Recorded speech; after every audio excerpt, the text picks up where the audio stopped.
आगे बढ़ते हुए बड़ी खबर बरेली हिंसा से जुड़ी हुई, जिसके बाद प्रशासन पूरी तरीके से एक्शन मोड में नजर आ रहा है। जी, आरोपियों पर आज भी बुलडोजर कार्रवाई संभव है, ये कहा जा रहा है। कल भी हमने देखा था कि किस तरह से मौलाना तौकीर रजा के जो करीबी है, उनके जो अवैध संपत्ति है उस पर ये बुलडोजर एक्शन हुआ था। तो प्रशासन ने अब तक 150 करोड़ की संपत्ति को जब्त कर लिया है।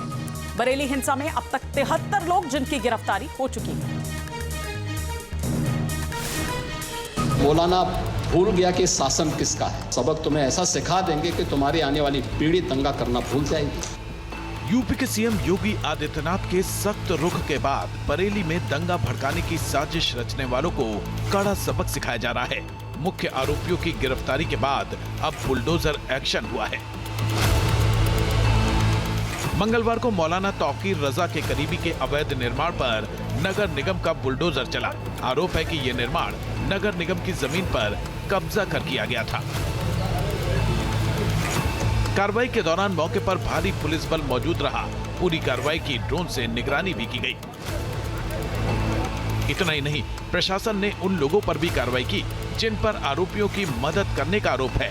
प्रशासन की टीम ने ऐसे ही मददगारों की अवैध संपत्तियों को सील कर दिया। बरेली में हुए बवाल मामले में अब बुलडोजर की कार्रवाई शुरू हो चुकी है। आज बरेली में तौकीर रजा के एक रिश्तेदार की संपत्ति पर बुलडोजर की कार्रवाई देखी गई है। दरअसल वो जो पूरी संपत्ति थी, बताया जा रहा है कि वो नाले के ऊपर अवैध रूप से एक चार्जिंग पॉइंट बनाया गया था।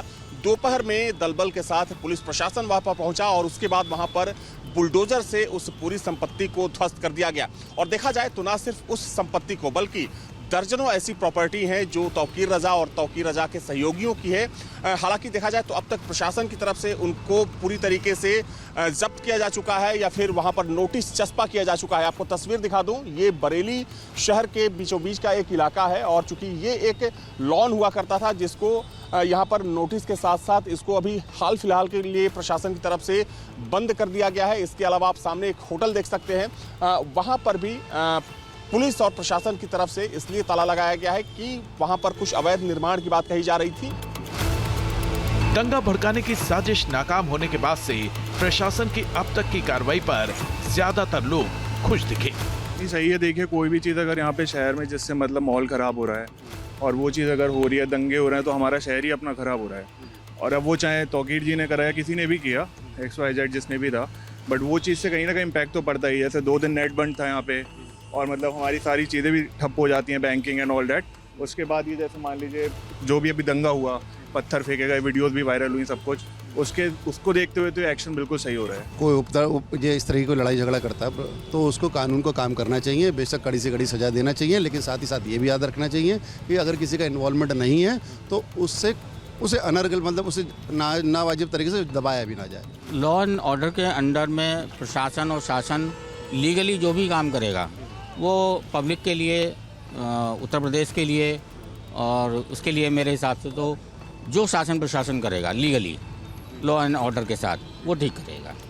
पुलिस प्रशासन जो भी कार्रवाई कर रहे हैं वो तथ्यपूर्ण तथ्य को लेते हुए कर रहे हैं। अच्छा, दूसरा रहा कि जब आदेश, चूँकि उनको अनुमति नहीं दी गई थी प्रदर्शन करने की। इस बीच शुक्रवार को भड़की हिंसा के आरोपियों पर पुलिस की कार्रवाई लगातार जारी है। पुलिस ने 15 आरोपियों को जेल भेज दिया है। इस दौरान दंगे के आरोपी माफी मांगते हुए भी नजर आए।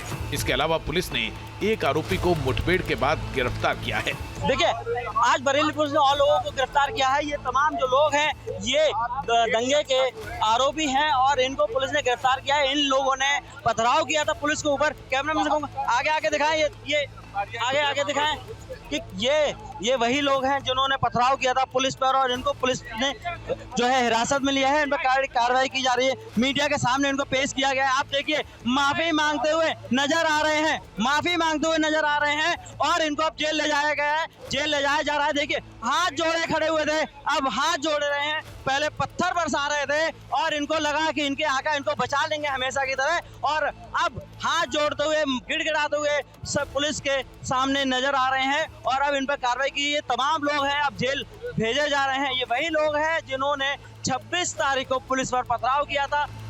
गिरफ्तार किए गए लोगों में IMC का जिलाध्यक्ष शमशाद आलम भी शामिल है।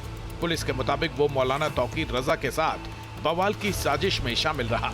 साथ ही शमशाद व्हाट्सएप ग्रुप और सोशल मीडिया पर सक्रिय रहकर माहौल भड़काने का काम करता रहा। IMC मौलाना तौकीर रजा की पार्टी है, उसके एक पदाधिकारी वो कोर टीम में शामिल थे और षड्यंत्र के अंदर शामिल थे। इनके द्वारा भी व्हाट्सएप ग्रुप्स के माध्यम से लोगों को उकसाने का प्रयास किया गया है, उकसाया गया है।